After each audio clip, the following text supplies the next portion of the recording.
അത് നമ്മൾ ആ നിലയിൽ ചർച്ച ചെയ്യാതിരിക്കുന്നതാണ്. ഒരിക്കലും ഒരു കേരളത്തിന്റെ ഒരു മുൻമന്ത്രിയാണല്ലോ ഈ കാര്യം സംസാരിച്ചത്. ഒരിക്കലും ചെയ്യാൻ പാടില്ലാത്തതാണ്. ഒരു പ്രദേശത്തിന്റെ വലിപ്പം നോക്കിയിട്ടാണോ ദുരന്തത്തെ സഹായിക്കേണ്ടത്? ഈ 400 പരം ആളുകൾ ഒന്നിച്ച് ഇങ്ങനെ ഈ കുത്തി ഒലിച്ചുപോയ സംഭവം വേറെ എവിടെയെങ്കിലും ഉണ്ടോ? ആ ദുരന്തത്തിന്റെ രീതിയല്ലേ നോക്കേണ്ടത്. ആ ദുരന്തം മനുഷ്യനെ എങ്ങനെ ബാധിച്ചു എന്നല്ല നോക്കേണ്ടത്. അത് പ്രദേശത്തിൻ്റെത് വേണം. ഇനിയിപ്പോ എന്തോ ആവട്ടെ, ഇനിയിപ്പോ ദേശീയ ദുരന്തമായി പ്രഖ്യാപിക്കാൻ കഴിയുന്നില്ലെങ്കിൽ അവിടെ ഉണ്ടായ ദുരന്തത്തിനനുസരിച്ച് അവിടെ മരണപ്പെട്ടവരുണ്ട്. ഇപ്പൊ കേരള ഗവൺമെന്റ് നിരവധി സഹായങ്ങൾ അവർക്കിപ്പോ ചെയ്തു കൊടുത്തിട്ടുണ്ടല്ലോ.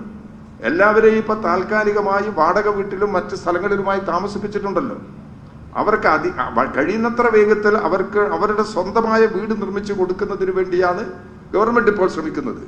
ഇതെല്ലാം ഈ ദുരന്തത്തിന്റെ പ്രത്യേകത വെച്ചാൽ ആ പ്രത്യേകത കണ്ട് കേന്ദ്രത്തെ സഹായിക്കണം എന്ന് പറയുന്നതിന് പകരം ഒരു നാടിനെ തന്നെയും ജനങ്ങളെയും അപമാനിക്കുന്ന രീതിയിൽ സംസാരിക്കുന്ന രീതി തന്നെ ശരിയല്ല. അതുകൊണ്ട് ഒരിക്കലും അത്തരം അഭിപ്രായങ്ങളെ മുഖവിലക്കെടുക്കാൻ കഴിയുന്നതല്ല. ആരും അത് സീരിയസ് ആയിട്ട് എടുത്തിട്ടുണ്ട് എന്നുള്ളത് തോന്നുന്നില്ല.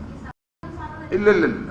അത് ഇതിൽ എന്താ പ്രശ്നം എന്ന് പറഞ്ഞു കഴിഞ്ഞാൽ, കേരളത്തിന് ഇതുപോലുള്ള ഇപ്പം വയനാട് ദുരന്തത്തിന്റെ പ്രശ്നം തന്നെ കേരളം ചില സമയത്ത് കടം വാങ്ങേണ്ടി വരും. ഉദ്ദേശിച്ച കേന്ദ്ര ഗവൺമെന്റ് സഹായിക്കുന്നെങ്കിൽ ചിലപ്പോൾ ചെയ്യേണ്ടതായിട്ട് വരും. ജനങ്ങളുടെ സഹകരണം തേടി മുഖ്യമന്ത്രിയുടെ ദുരിതാശ്വാസ നിധിയിലേക്ക് വലിയ തോതിൽ സംഭാവനകൾ സ്വീകരിച്ച് മുമ്പോട്ട് പോകാനുള്ള കേരള ഗവൺമെന്റ് ചെയ്തു. ചിലരൊക്കെ സഹകരിക്കുന്നുണ്ട്. എന്നാലും പൊതുവെ നല്ല പ്രതികരണമാണ് ജനങ്ങളുണ്ടാകും, നല്ല സഹായങ്ങൾ നൽകുന്നുണ്ട്.